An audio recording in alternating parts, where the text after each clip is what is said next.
Okay, so we're a little after 4:30, so we're going to go ahead and get started. Um, it is my great pleasure to introduce our speaker today, Nephi Stella. Nephi is a professor in the pharmacology department here and has been here since 1999. He did his doctoral work in Pierre Magistretti's lab in physiology and also worked on pharmacology in Glavinsky's lab in Paris. Then came to the United States, to San Diego, where he started working in Dr. Piomelli's lab on cannabinoids and has really carved out an amazing career on the role of cannabinoids in the nervous system. Since then, I've had the opportunity to work with Nephi for many years now on our mutual interest in neuroinflammation and microglia. And Nephi's really pioneered the role of cannabinoids in modulating neuroinflammation in a number of neurological disorders, including neuro-oncology. He's also made some forays into the industrial world. So I'm really excited to hear what he's going to talk to us about today. So with that, I will welcome. Yeah. Am I supposed to? Yeah, it's okay. Just whip that.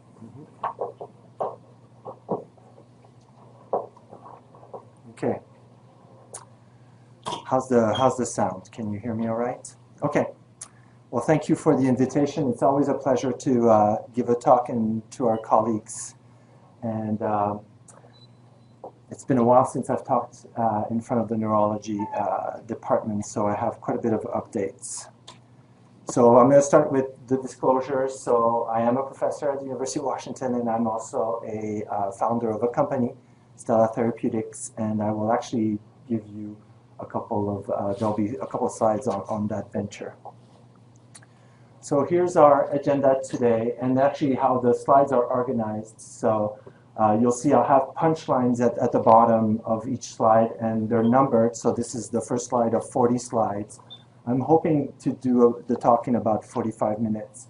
And what I'm hoping to, what I will be covering is some cannabinoid background, and I'll cover both the plant-derived compounds as well as synthetic compounds.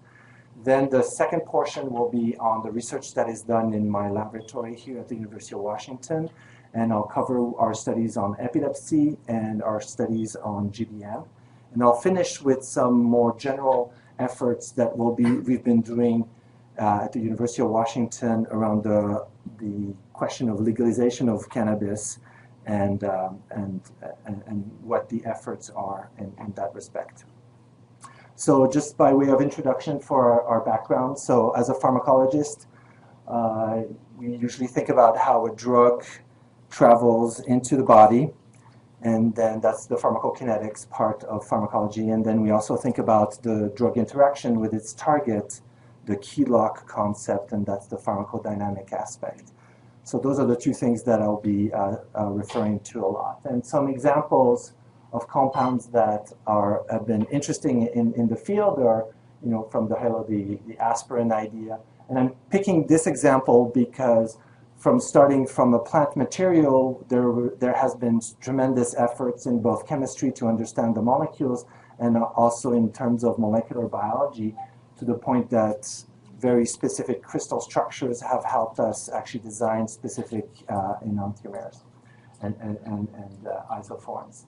The other example is the poppy seed and the opium, because there is actually the drug of addiction component of this compound, and therefore this dichotomy between a drug that can be abused and a drug that might have some medicinal properties. And here also, I think there's been tremendous amount of discoveries that have been made both in the chemistry realm and how these molecules work at the molecular mechanism, at the molecular detail. So the plant of interest is cannabis. So just about 3 years ago, there was the publication of the American Pharmacopoeia, which is this overall U.S. dictionary of all the medicinal plants that are available. And actually, cannabis was not part of the Pharmacopoeia until 3 or 4 years ago. So this was actually quite a big accomplishment.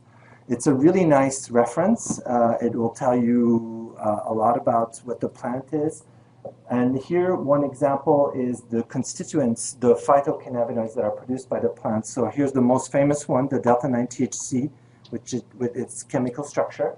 And then the other cannabinoid compounds, another one that we'll be talking about is cannabidiol. And then there's other phytocannabinoids. The plant produces about 50 to 60 compounds, but there's probably only 2 that are truly bioactive, that produce biological effect, which is THC and cannabidiol.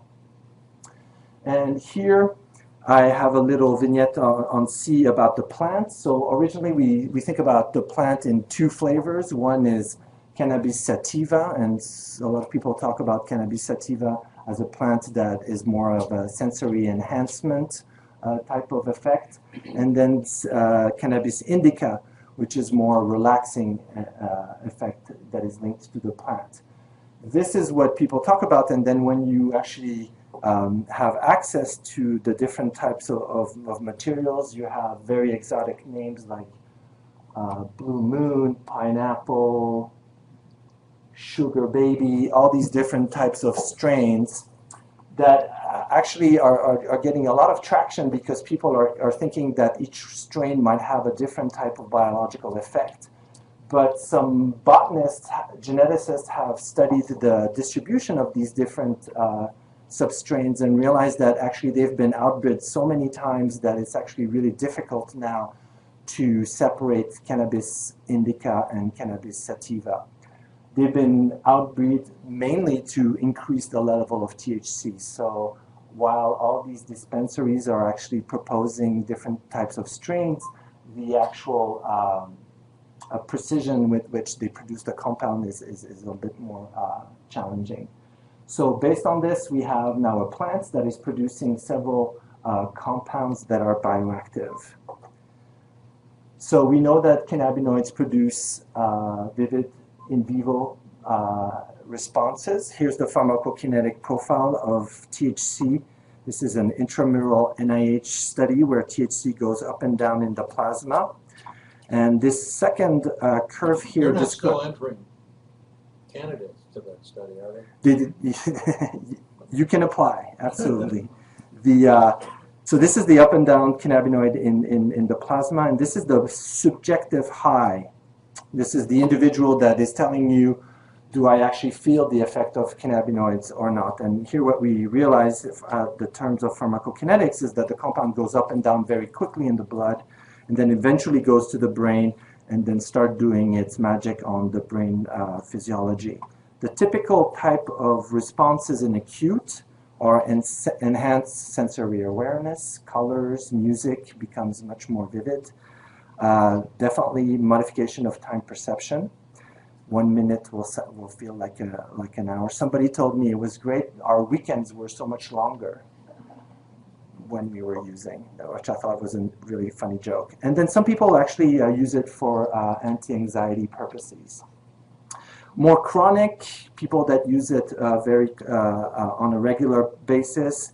Here, just a couple focus on the side effects. There's definitely one of the biggest side effects is impairment of short-term memory. And then there's also some evidence in the literature that there might be some loss in the IQ score if the individuals are using it from a young age, and I'll come back to that.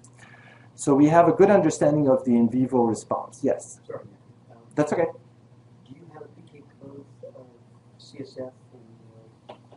I do not, but they're available, yeah. And is that shifted with more commensurate with prolonged pharmacology? That's a good question. Actually, the shift it reflects quite closely what's in the plasma because the compound passes the blood-brain barrier so readily. So actually, the delay is more the modulation of the receptor and the normal activity.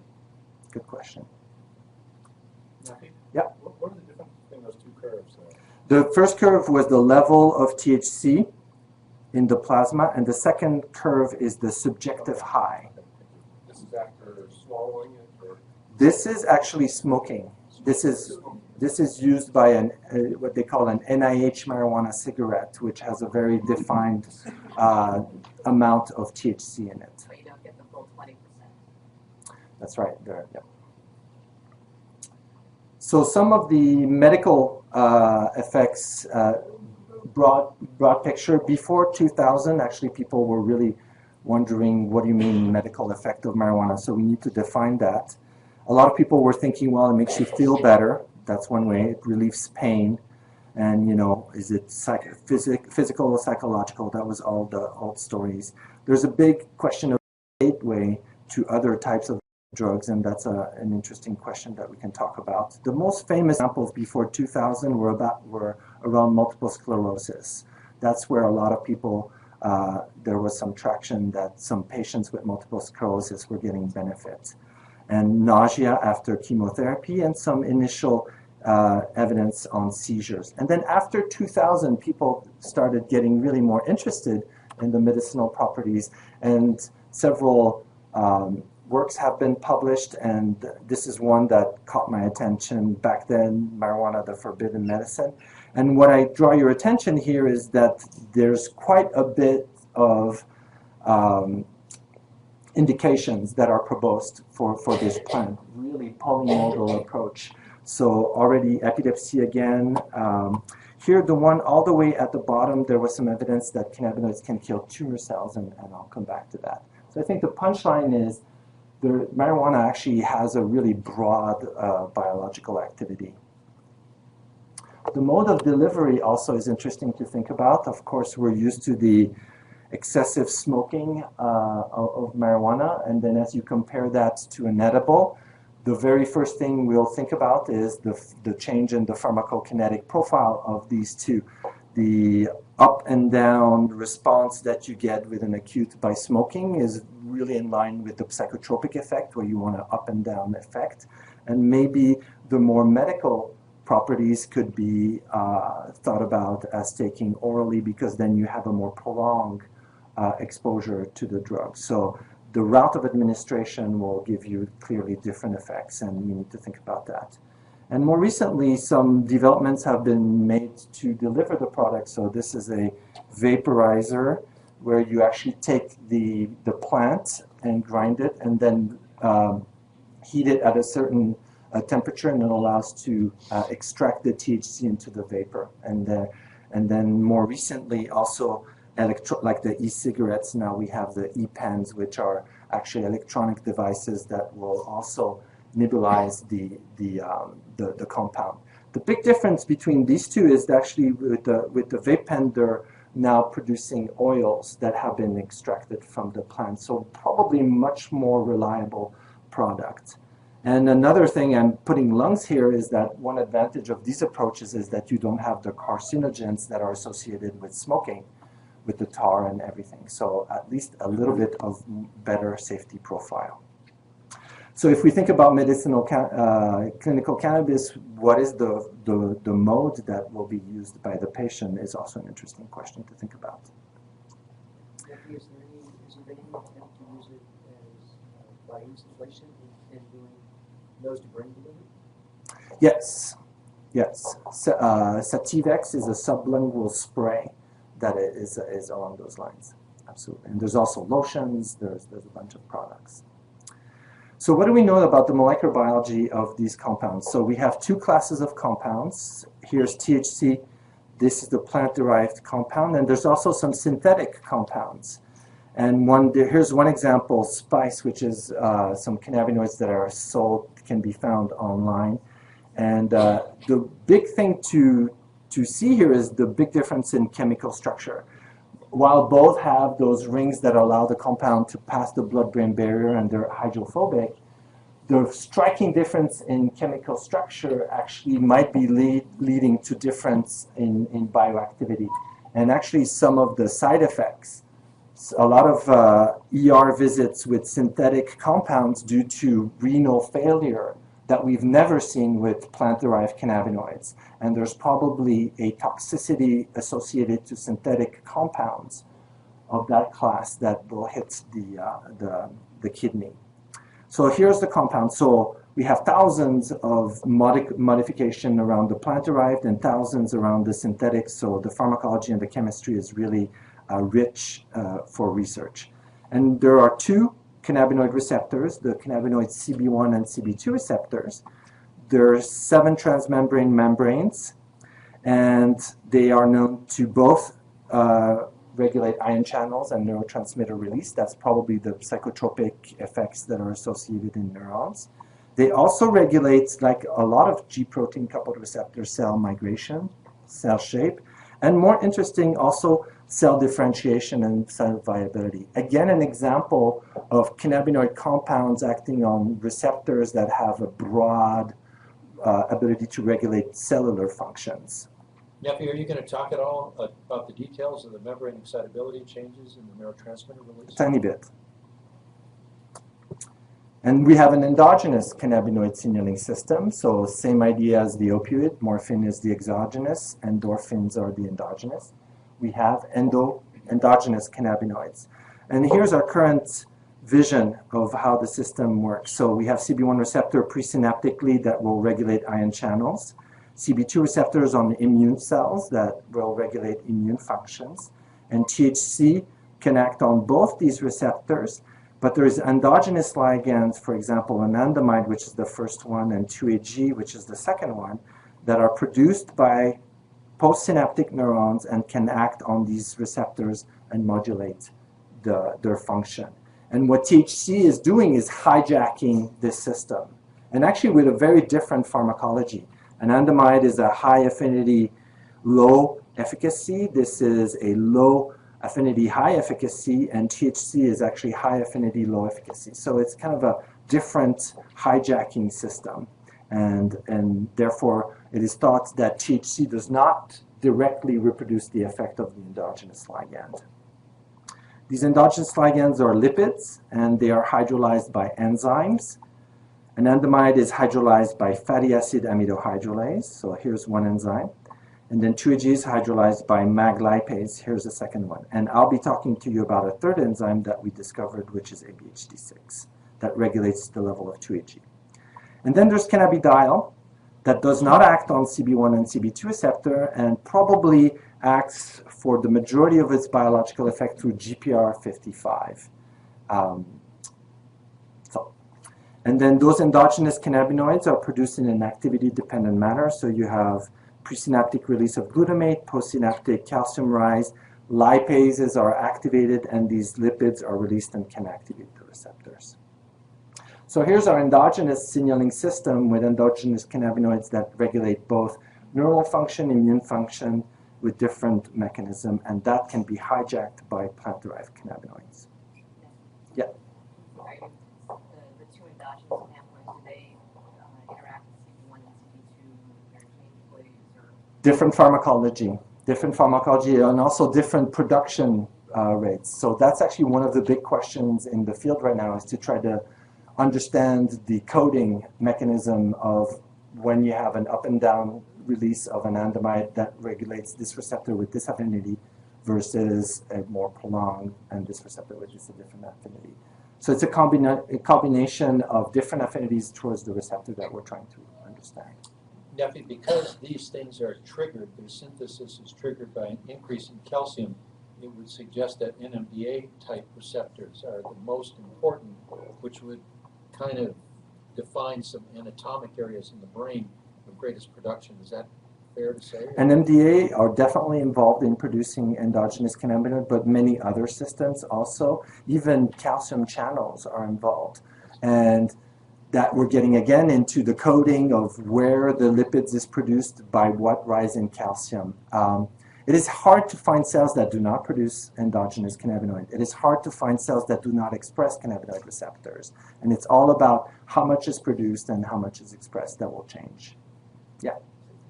Is this a cytosolic system of release, postsynaptic, or these? Huge controversy. So these are actually lipids, and therefore there's two teams. One that believes that they just pass the membrane directly just because they're hydrophobic.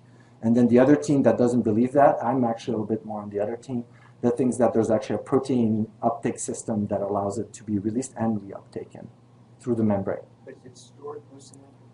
They're not stored, right? They're lipids, so they're in the lipid membranes. So it's just part of the lipid wrap? Correct.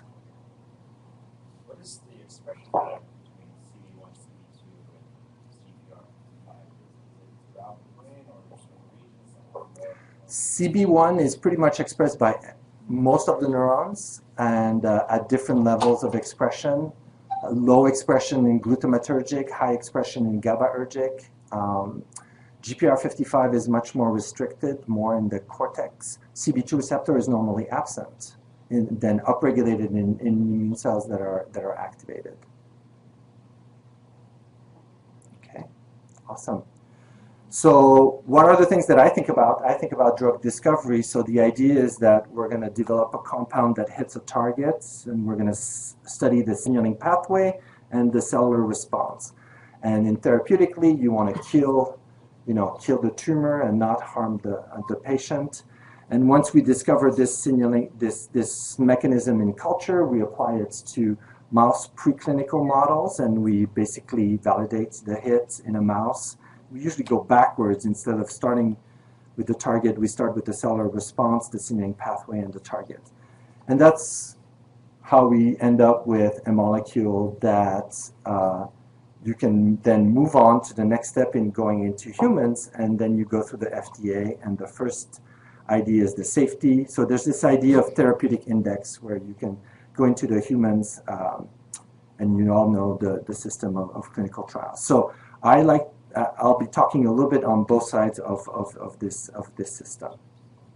All right, so what is the first topic that we're interested in? So we're interested in developing treatments for devastating diseases, and we started thinking about seizures and epilepsy because of the literature and the evidence, and because it's a huge problem in the population, and there's really not much available for these patients. It's been known since the 70s, actually, that THC is able to regulate seizure incidence. And this is in a kindled seizure protocol in rats, where they had shown that THC can actually really reduce the incidence and the amplitude of those seizures. So it's been known for a while that THC is anti-epileptic. Unfortunately, THC has those side effects, those psychotropic effects that are associated to it. So these following experiments in the 2012 showing that cannabidiol can also regulate seizure incidence was very exciting to the field, because cannabidiol is a different molecule and is not associated with the psychotropic effect and is usually thought to have a much safer profile. So that was one set of experiments that were really interesting. So this is actually a collaboration that we're having with Bill Catterall. I wonder if you've heard about it's been on the internet a lot, on the news, the fact that some kids that have Dravet Syndrome actually perceive quite a bit of benefit, of relief in using oils that have cannabidiol. And there's been actually a family that has been in Colorado that has become really famous, Charlotte Figue's family, and they created the Charlotte's Web that would actually provide plants that were high in, and oils that were high in cannabidiol to those patients that have seizures. It's in my mind, I'm really excited that it's cannabidiol because we're giving it to kids, and therefore it's important to think about the age population that will get the medicine, because kids are actually quite sensitive to the harm of THC, and we don't know about cannabidiol, but it's looking better. So based on this evidence and the fact that the cannabidiol works in other mouse models, Bill Catterall and my lab have started a collaboration on his Dravet mice, which is a genetic mouse model of Dravet syndrome. It has a mutation in the sodium channel, and it has these seizures. It models many aspects of the Dravet, even the sudden death early stage. So these are experiments, and actually the preliminary results that we're getting are really encouraging. So cannabidiol is really controlling the seizure incidence. And so therefore, it allows us to have a preclinical correlate of what's happening in humans. And here I'm just putting Schedule 1 because cannabidiol is a Schedule 1 DA drug, and therefore the only way that Bill Catterall is able to do these experiments is that my lab has a Schedule 1 license that allows us on campus to have access to those drugs. So I'm the official drug dealer. It is also known that endocannabinoids regulate seizure incidence and actually adapt to seizures. Here's some experiments that have been done with kainate-induced seizures. Here's the behavioral score. And then here's the normal behavioral score you get with kainate. And in a CB1 knockout, when you remove the CB1 receptor, the seizures are much worse. So removing CB1 receptor makes their seizure worse. The idea is that activating the receptor might be protective. And actually, the endocannabinoid signaling system is upregulated in response to several seizures.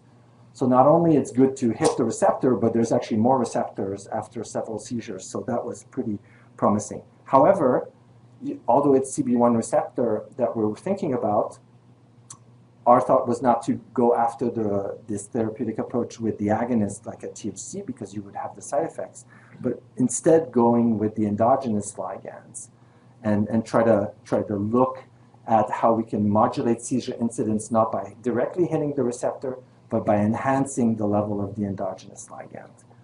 So in a collaboration with Ben Cravat at Scripps in San Diego, we did some functional proteomics approaches. This is a functional proteomics. This is the probe that is used.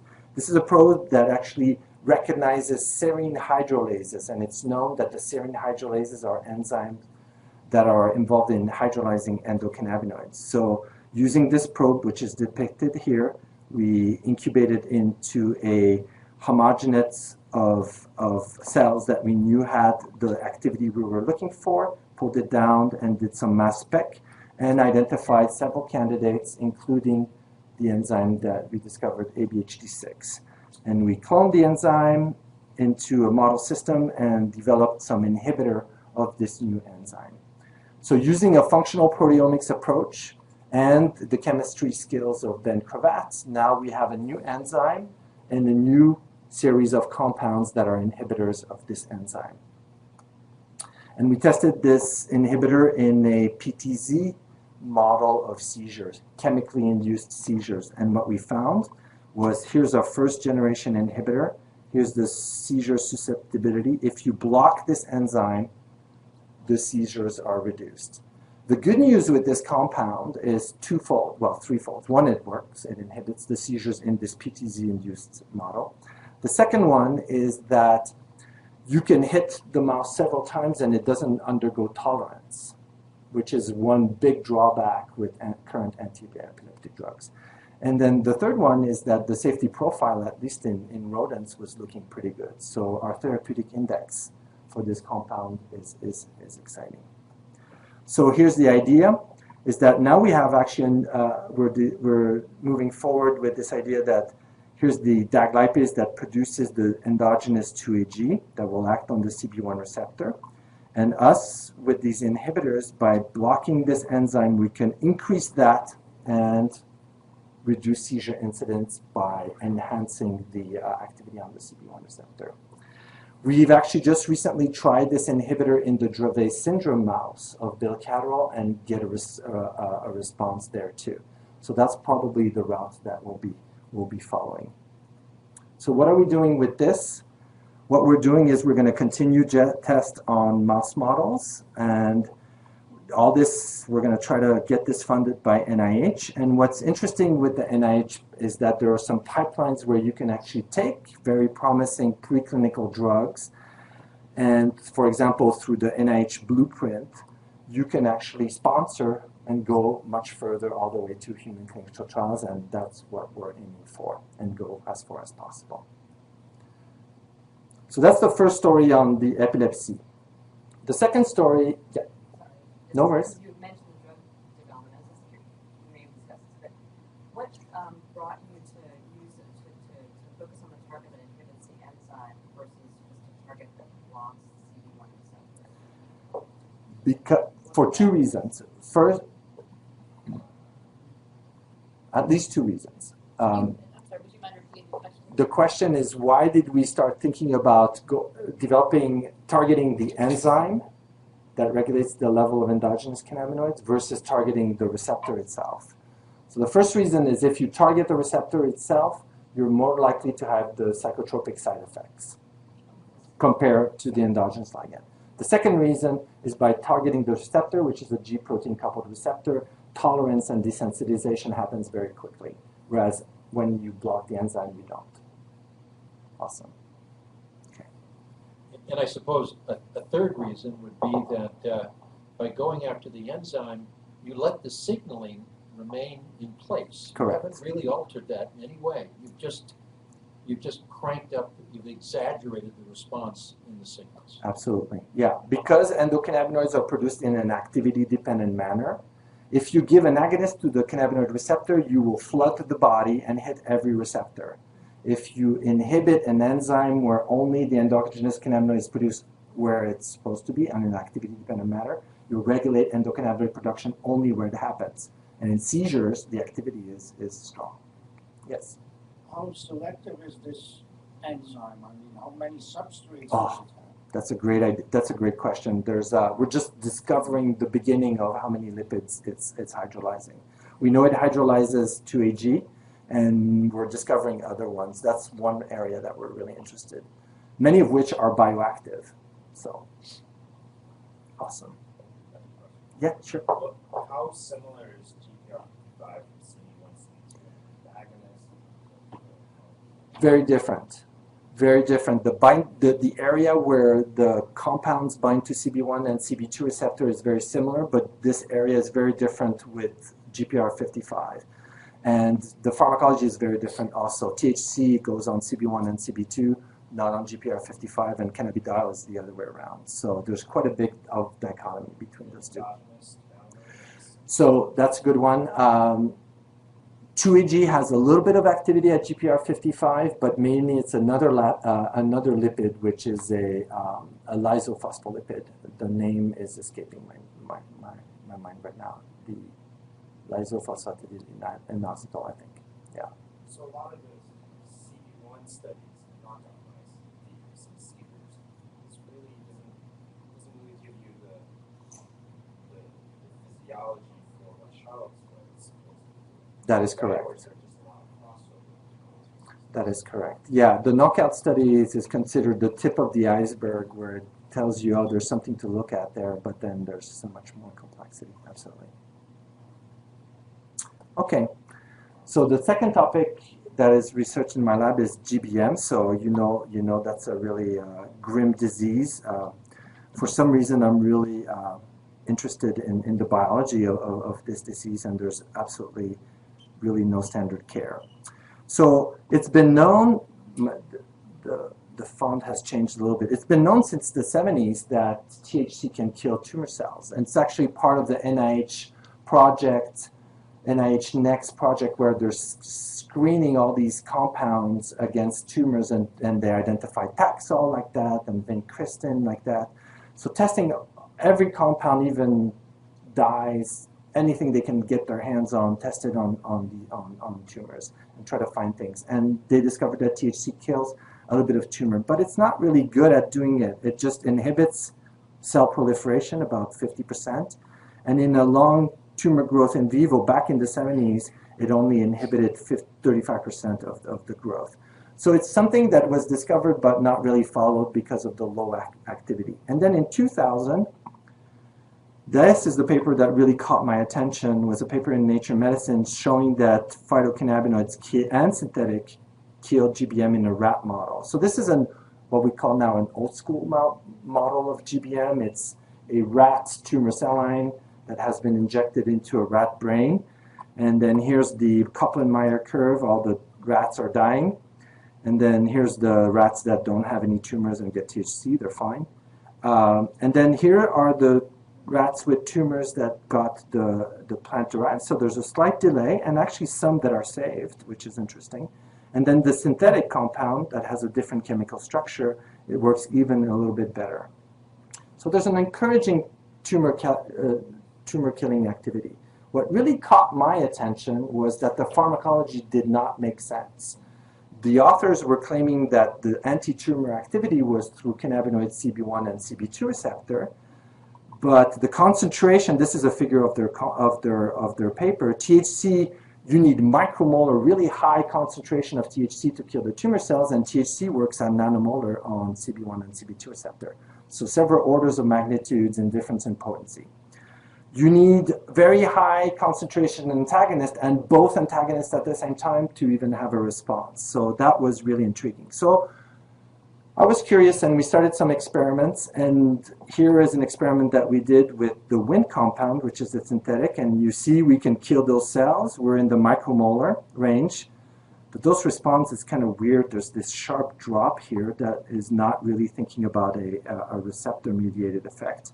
And what was really interesting is we were not able to block it with CB1 and CB2 antagonists, and even more, that tumor cell line does not express CB1 and CB2 receptors. So we're able to kill the tumor cells without CB1 and CB2 receptors. And therefore, that was something that caught my attention. I said, maybe we have a novel mechanism of action. And so that's what we did. So what we did is we took cannabinoid compounds. We started with the synthetic ones because we could modify the medicinal chemistry. And the first thing we did is we removed CB1 and CB2 pharmacological activity. That was easy. You just put a metal on that residue and you block CB1 activity. So those compounds, which are called ST compounds, do not activate CB1 and CB2 receptor. And then we optimized the potency. So from micromolar, we went down to the nanomolar, and now we have actually low nanomolar compounds that kill tumor cells. So those are synthetic molecules.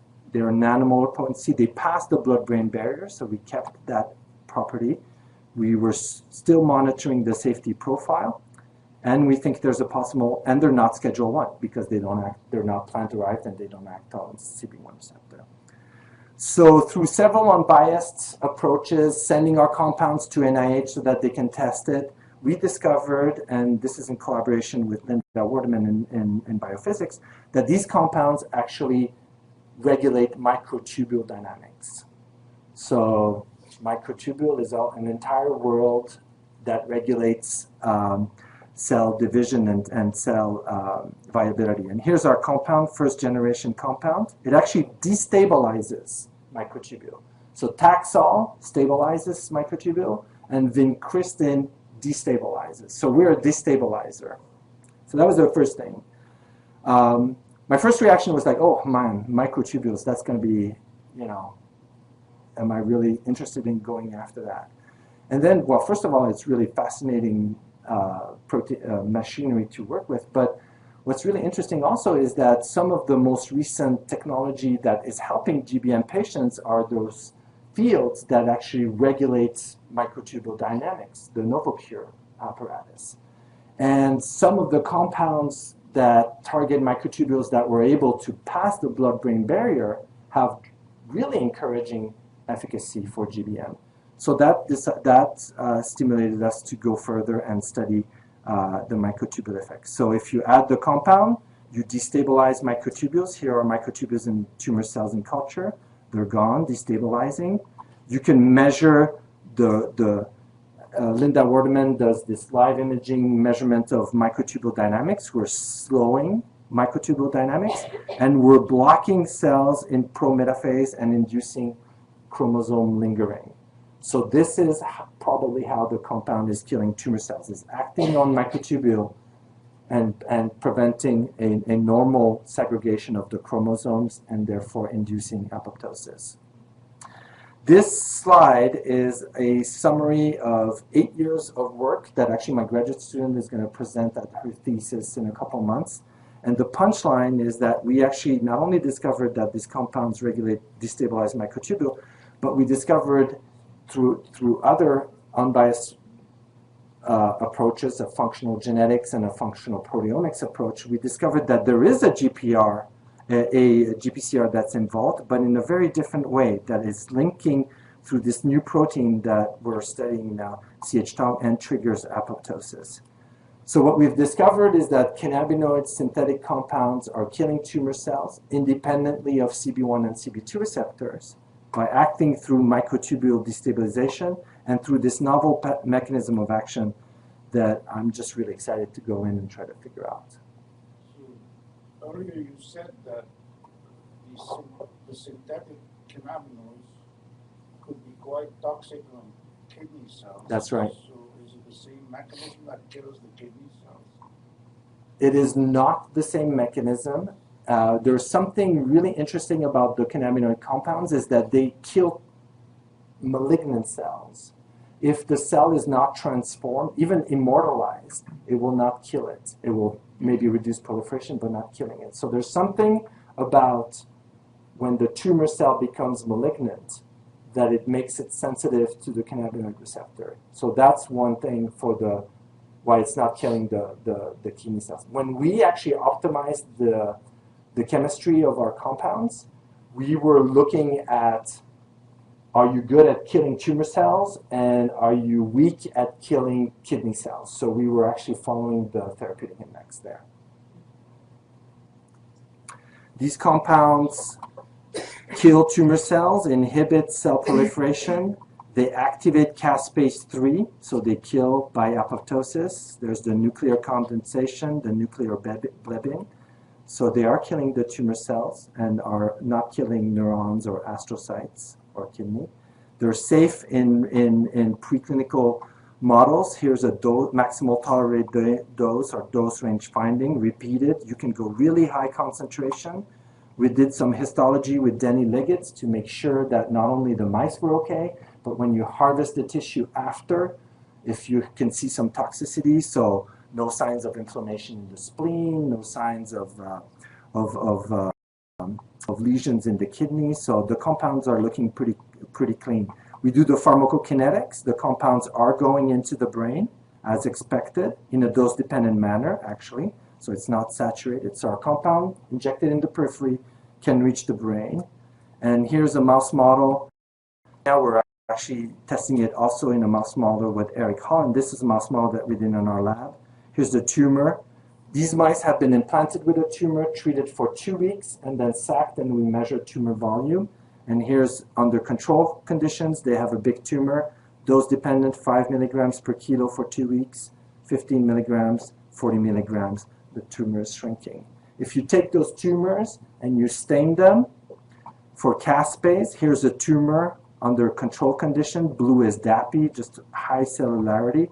Here's the caspase 3 that started, actually 5 milligrams per kilo. Starting, here's some more caspase 3. And at 40, there's actually cellular loss. You can see how the cells are dying. So we have a compound that we can inject in the periphery, goes into the brain, and dose-dependently shrinks tumor. And now we're actually have results in Eric Holland's mouse model. Yeah. Have you looked at other tumor models that are actually known to be mitochondrial sensitive? Lymphoma, breast can come to mind, where that's a standard of care in the upfront treatment, and shown that this has activity outside glioblastoma? Yeah, so we have activity, not in the way that you're thinking about it. We did the unbiased approach with the NCI-60, and we found, so GBM, we confirmed that we have activity in GBM, and we have really interesting activity in melanomas and colorectal. So those are the two that we're pursuing right now. But your way of thinking is interesting, and I'll have to think about revisiting the panel and thinking about microtubule sensitive tumors. That's a good one. So Eric, of course, has got a genetic model, which is a lot closer to a human GBM. That's correct. Is that what we're looking at here? No, that's the one that we did in my lab. I don't have the data that we did with Eric. Yeah, absolutely. And we also have activity in patient-derived GBM, which are also thought to be much closer to the human situation. So what did we do with this? So 4 years ago, started a company, and my postdoc was employee number 1, Eric Horn. And initially, we were in the lab on First Hill and Capitol Hill at PNRI, and recently we actually moved here on campus at the Fluke building. So all this was made in, working with C4C back then, or Commotion. We've been funded by NIH, by LSDF, by some foundations. And so that's what we're working on. We're a platform of small molecules that is acting through this novel mechanism of action, and the indication is cancer, starting with GBM and melanoma and colorectal. And we've recruited some business people and a good scientific team to work on that.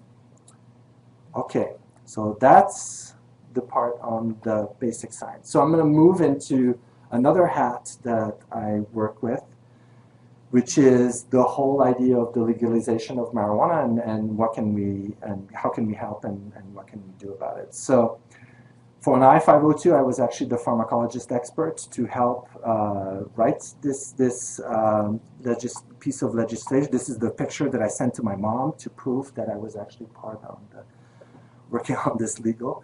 And what we talked, there were several groups, and the groups that we talked about is what is the legal framework to produce the plant, and how can we control that? How can we control the quality? It's the liquor board, right? It's the same idea as like you have a bottle of whiskey, and I need to make sure that there's 40% of alcohol, and it's always 40%. So it's the same idea. I need to have a batch of plants that is reliable, and it always has the same amount of compounds with a little label that tells you this batch has 50% of THC. And then there's a distribution, and then they sell it.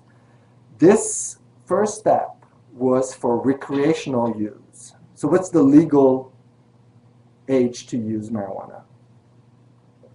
21. Is anybody under 21 in the room? Okay, good. So everybody can use. This is recreational. There's been a lag of 1 year for the legal medical marijuana use, and that will be starting in June. So there's another effort that needs to be done there. And one of the questions is, now it's been legalized in the Washington State or Colorado, we're now going to be getting data of a legal large use of recreational marijuana and kind of try to figure out what is the effect on the population. This is very different from a clinical trial mantra where you have everything controlled. This is just data gathering, and we're trying to help out with that. So the first thing that people are concerned about is it's going to harm people. And you can go online and you can find that marijuana is actually safer than peanuts because people can die from peanuts and not from marijuana. So you can have one extreme of data on the internet. And what we need is a real set of data that will actually give us a sense. There are some emergency room data that are available. And what is interesting here is that they've binged that by year, 2010 and 2011. And there's an increase in the ER incidence entries of patients that are under the intoxication. And the other thing that's really interesting is it's binged by age group. And the majority of the incidents are in the younger population. So we definitely need to pay attention to the younger population, and this 21-year-old limitation is actually an interesting one. It's probably pretty accurate. Although you would also say, looking at that graph, in the 35 to 44 age group, there wasn't anybody. Mm-hmm. So is that saying that you went from 0 incidences to many thousand incidences in the above 30 age group? Yep. That seems long. Okay. Knowing nothing about the chart, just Yeah. a huge jump. It's such a huge jump, yeah. Is that just because of Colorado and Washington, or that's actually before legalization? That is before the legalization, yeah. And the ER data is based on So cannabinoids from urine. that's the thing. Who knows? There's so many parameters. What's the denominator? What's the denominator of this study is really not really sure. So there's actually there's some work to be done to actually follow this in a much more thorough manner.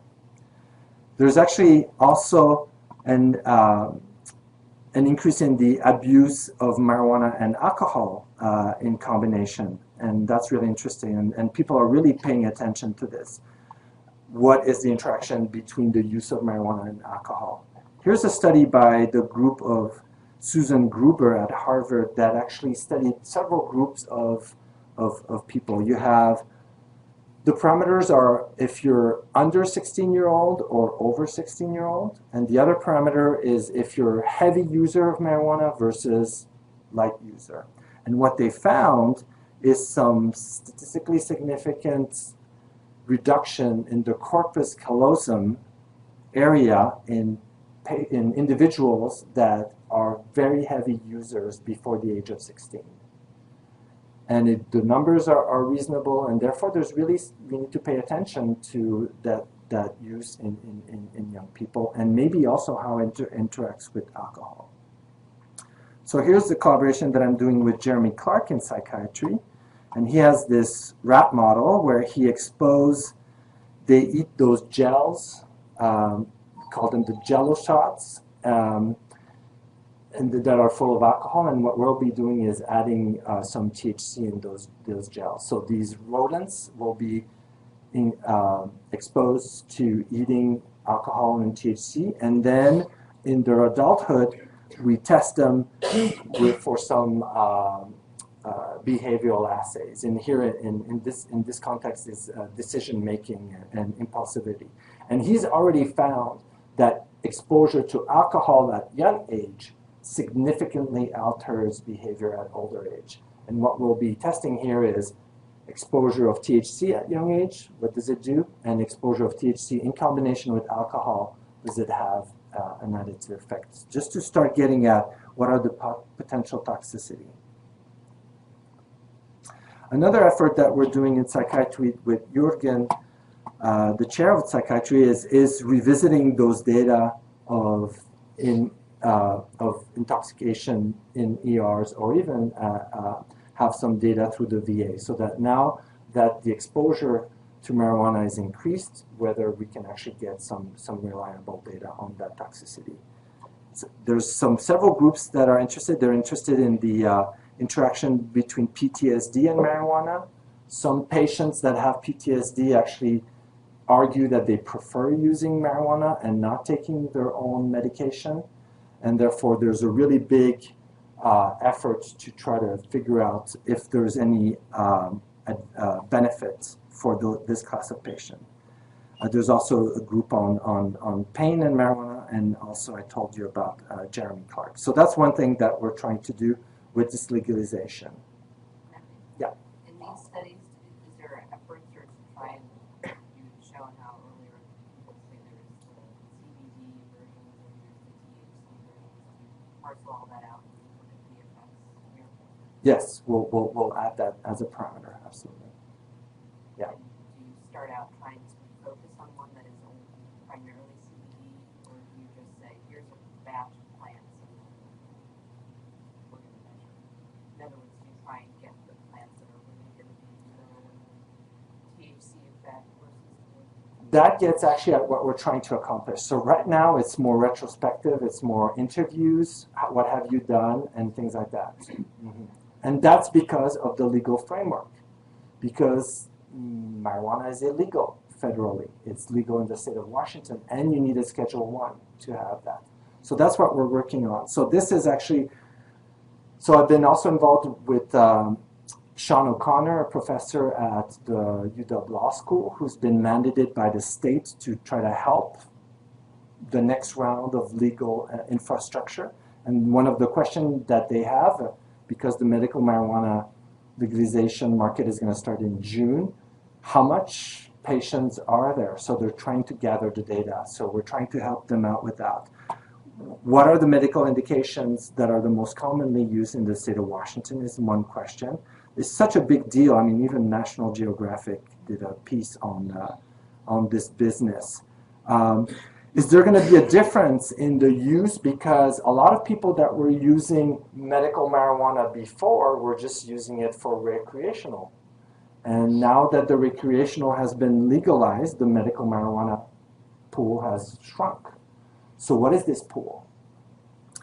And how much is needed? So that's the big question. I mean, are we is there going to be only 10,000 patients, or is it going to be millions of patients? So you need to get prepared for how much product are they going to be supplying for June. So that's what's going to happen. And one interesting question that I like to think about is this a medication that people just add on to their current medication, or are they trying to actually replace existing medication? And that in commercially is a very big difference if you're actually taking over. Yeah. That recreational marijuana was going to be significantly taxed compared to medical. Would that affect this, how people categorize how they're using? Yeah, probably. Yeah. Yeah, but I don't know in which direction. I don't know that. Yeah. Effie, is there any in the law that they did where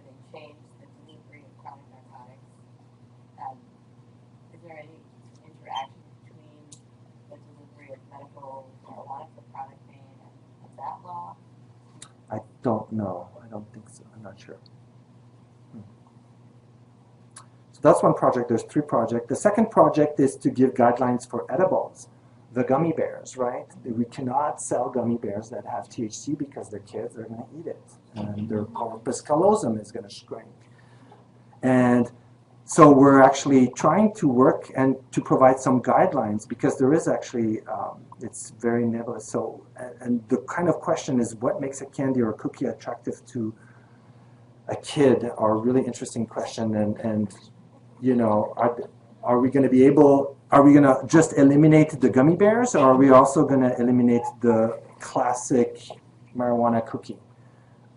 So we're trying to help that, and because we know there's so much toxicity. So there's actually, it's a really, I mean, I'm really excited about this project. There's a really nice group of scientists and law students that are working on that project together. And then the third one is, as we were working on group project 1 and 2, we decided to work on project 3, which is, can we actually build a legal framework that allows us to do real medical marijuana research on campus? Because it is illegal to do marijuana research on campus unless you come to my lab, because I'm the only one who has a Schedule 1. So what we're trying to do is to provide a note to the state that will make them realize that this is not working out, this Schedule 1, and there's so much, now it's legal, and we need to have those data. We need to be able to do that experiments that you were asking, which is, here's a batch where I know how much THC, this is not the Pineapple Express that I bought and I have no idea what it is. This is a batch where I know exactly how much product there is. I give it to the patient on campus, it's legal, I can measure, and all this. So we're trying to work on that. Reliable source of marijuana, and we're taking several case studies. So we're basically, and it's interesting to me because what we're trying to reproduce, we're actually studying a lot the FDA pathway, because what we're trying to reproduce is actually a mini FDA on campus. And we're also exploring, well, if it's illegal on campus, can we actually have a legal spot outside of campus that would allow the patients to go and have access? So that's it. So I've covered some background on cannabinoids with plant and synthetic compounds. So I think the punchline there is that there's really some clear differences in the bioactivity between plant-derived and synthetics. Probably higher incidence of toxicity with the synthetics. Cannabis research, I told you our story with epilepsy, where instead of going with THC or cannabidiol, cannabidiol is encouraging, we're going with the endogenous cannabinoids. And then the GBM story, where we started with synthetics and discovered what we believe is a new mechanism of action in our effort to try to help with the legal aspect. So here are people in the past. Aaron, Alipi, and Jonathan helped with the GBM and epilepsy stories. The current people in my lab, Song and Katie, and Allison, who will be giving her thesis, and Liting, who's also working on that. And then I mentioned most of the collaborators, and here's my funding. Thank you. So if I just can say, and I know you've never heard this before, but far out. Far out.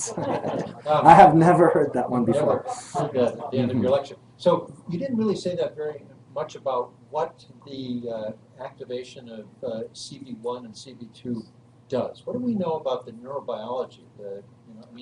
What transmitter systems? What happens? So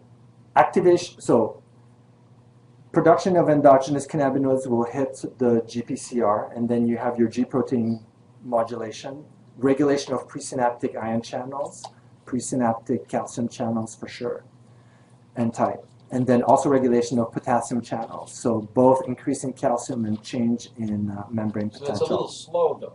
It has to get there. That's right. Get these things inserted. That's membrane excitability. And then you have the cyclic AMP, GI coupled, the reduction, and then you have the phosphorylation steps that phosphorylate proteins that regulate the synaptic release at the vesicular. Do those things have the same time course as, say, for example, the biologic effect?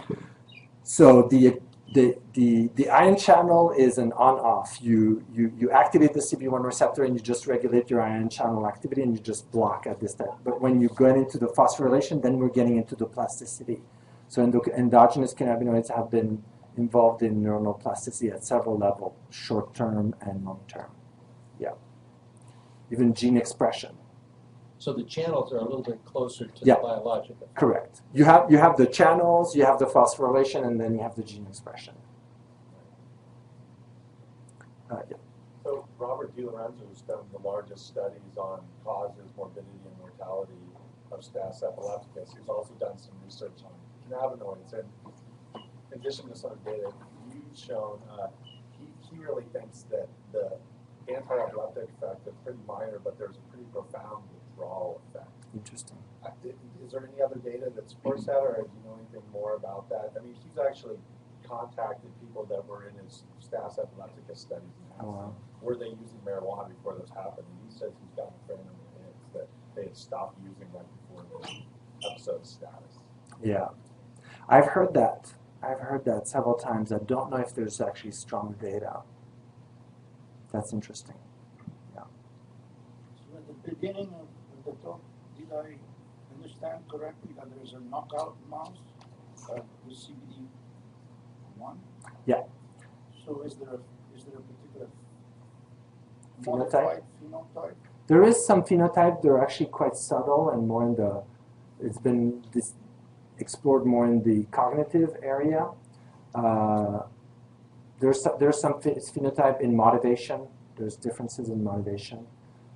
There's differences in pain perception also. Yeah, there's a knockout. There's a global knockout. There's cell-specific knockout, CB1, CB2, GPR55.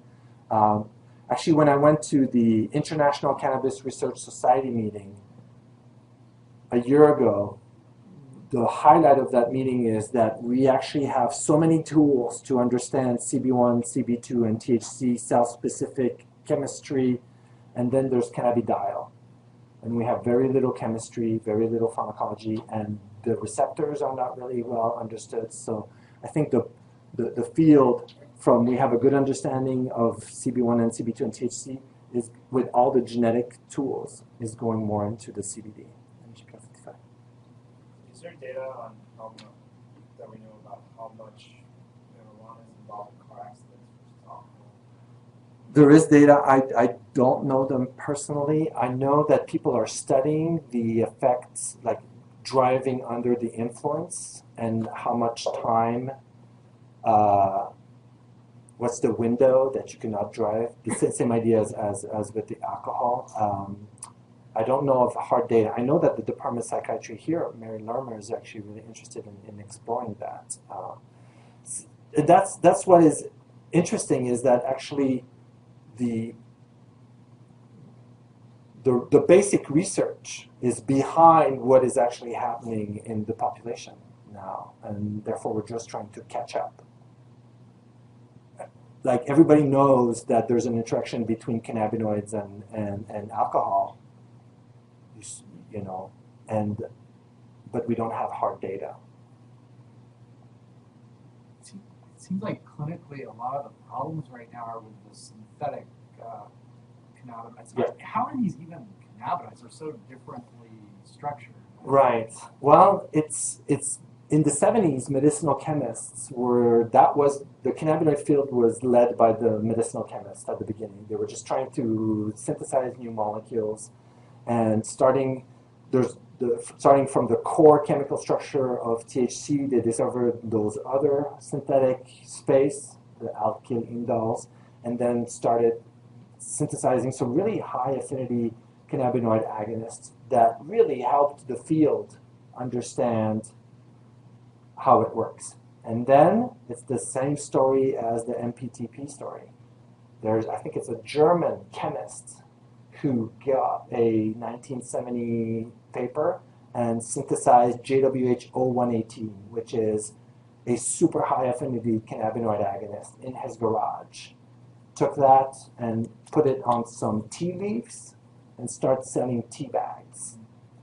And So they people were are- getting high with this synthetic compound, and that was not regulated because on the Schedule 1, I mean, that was in Germany, but then when it came here, it's not on the Schedule 1 because it's not a synthetic cannabinoid. So what the FDA and the DEA is doing now is they're racing the chemists, because the chemists, they're just changing molecules, and you have, they're trying to do that. Yeah, and then what happened is that it's sold online, and people are like, oh, cannabinoids online, that's going to be safe, right? It's K2 spice, and they take it, and then a couple of years ago, I get a phone call. We're seeing a lot of increase here at UW. It was interesting, and you need to pay attention to that. Yeah. So it's an after the fact. That's the story. How does this your synthetic compound differentiate itself from other narcotics, whether it's poisons, whether it's big alkaloids or authones or taxanes? What's unique about this mechanism? They tweak the microtubule dynamics in a different way. So that's where Linda Waterman in the biophysics department can tell you the difference of how it acts. So And also, it binds to beta tubulin? it binds to the tubulins. Yeah, we don't know if it binds to the alpha or the beta subunit yet.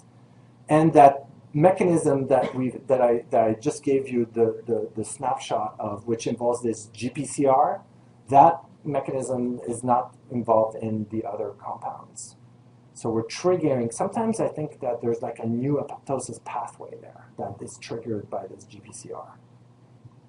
Nephi, I'm curious, there's no illegal market for CB1 or CB2 blockers, That's right. right? Mm-hmm. No one seems to want to take those drugs.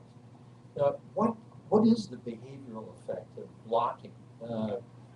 If you knock it out, you may have some genetic manipulation around that. What if you just block all of those receptors? So Sanofi Research developed the first CB1 antagonist, SR1, 4156. And the idea was, well, if an agonist gives me the munchies, if I take an antagonist, I will have an anti-obesity drug.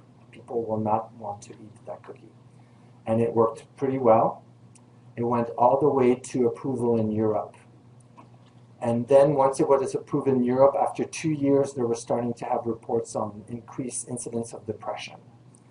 It's a very interesting loophole there because there's a link with obesity and depression to start with.